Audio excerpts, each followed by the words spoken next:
Algebraic equations में एक Bush tricks मैं लेकर आई हूं।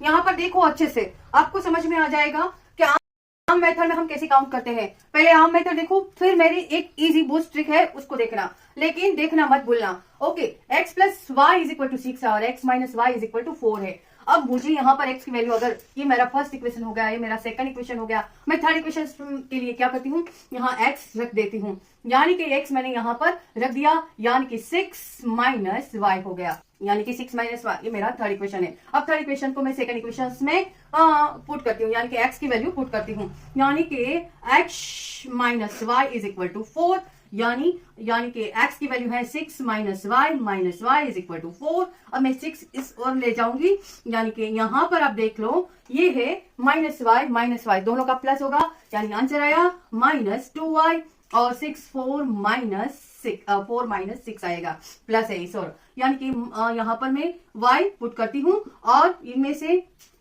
-2 आंसर आया और अपन में भी 2, यानी आंसर आया y is equal to 1। Okay, ये आ गया। अब मैं x की वैल्यू फाइंड करती हूँ, क्योंकि मुझे y की वैल्यू मिल गई है।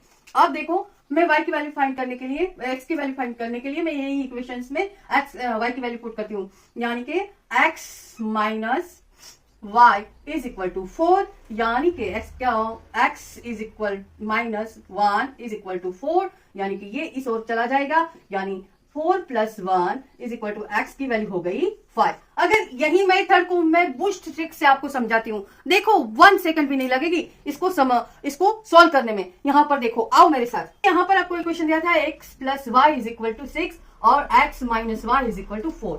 अब बूस्ट ट्रिक्स क्या है, यहाँ पर x प्लस वाई है यानी 6 और 6 यानी कि 6 प्लस 4 क्या हुआ, उसका आंसर है 10। अगर 10 को आधा कर दो, 1.5 कर दो, यानी 5 आएगा, यानी x इज इक्वल टू, उसका आंसर आया 5। अब यहाँ पर क्या करना है, x माइनस वाई है, x माइनस वाई यानी कि 6 माइनस 4 यानी 2। अब 2 का आधा कर दो, यानी 1, y इज इक्वल टू 1 है ना।